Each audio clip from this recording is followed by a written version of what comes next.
Q1 was really about it was an anticipation. We didn't really know what the impact was going to be. We didn't have financial information yet in our fingertips in Q1. So the Q1 valuation was, okay, this is what our expectations are going to be based off of what we're observing based on public data.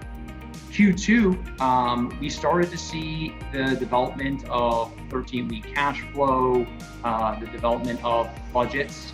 And as a result of those things, we were able to glean exactly the direction that the businesses were expected to go. And ultimately, what we were trying to bifurcate between was whether there is going to be demand destruction or demand disruption in the valuations themselves. We're now starting to get much more information in the actual financials and the actual performance of businesses to date.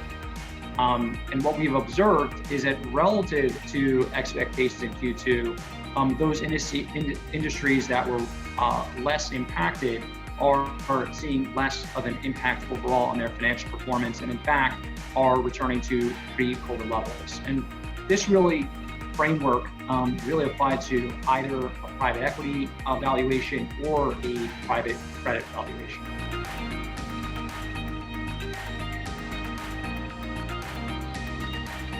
The starting point should always be the liquidity capacity, the liquidity sufficiency to get through the trough in performance. And so a mixture of different forecasts is available from different industry types, different businesses. So we might be looking at either a 13-week or possibly a half year or full year liquidity forecast, and looking at the available liquidity to the business today and whether that will satisfy the business through, and have they been sufficiently conservative in the forecast for that liquidity.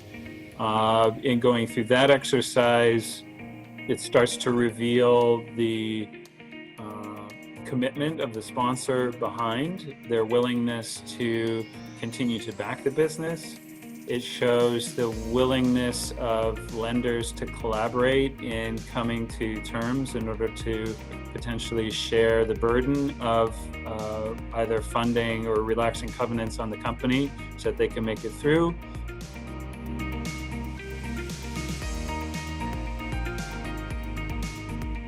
In spite of COVID, in spite of the impact on earnings, that both lenders and sponsors are working together, and covenant breaches are up, as you would expect. But on the flip side, we've seen a lot of amendments and kind of a longer term view towards these investments. And so the chart on the upper left shows that all the amendments that have occurred, probably number one on the list is just the focus on financial covenants.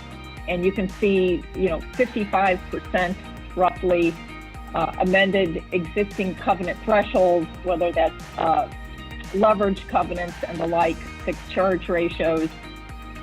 Another 35% had covenant holidays, so giving these companies a period to recover. So if you add up those two components, 90% of amendments actually focused on financial covenants. Outside of that, the other large area we've seen is pricing amendments. And if you look at that chart on the right, you'll see that pricing amendments have been somewhere between 75 and 200 basis points. And kind of the sweet spot of increased pricing is somewhere between 100 and 150 basis points. We've seen a lot of that higher pricing come in the form of PIK, again, to make sure these companies have enough liquidity to get to the other side of COVID.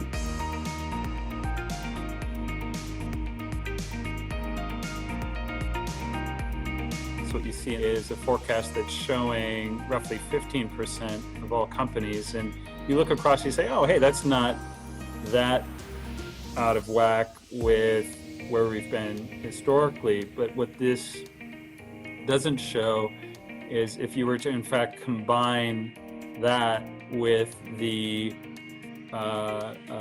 basically the covenant waivers and amendments that have been executed, that the total percentage, at least for the book that we're valuing here in Europe, is something closer to 30% of the total, which becomes quite an extraordinary number when you think about all the businesses that are affected.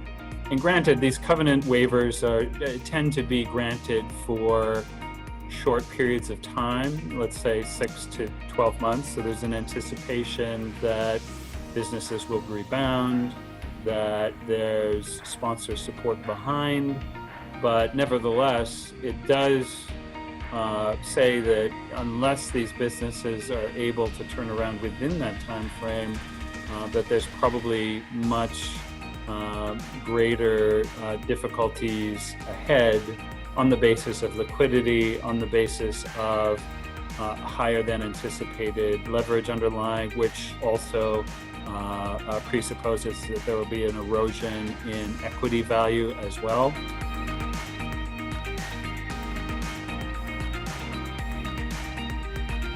Really is a key differentiator is the ability for us to, of course on a no names basis, but on an industry basis, discuss what is happening for these high impact businesses, the people that have boots on the ground across the aisle in our M&A and capital advisory practices here at Lincoln. They're talking with the owners of these businesses and really getting a sense for how and what the plans are for the future. And by having those insights and being able to then take those insights and then put them forth into a valuation that we perform for you, our private equity and private credit clients, really comes up with a conclusion that's not only theoretically correct and grounded by fair value standards, both in Europe as well as in the US, but aligned with reality.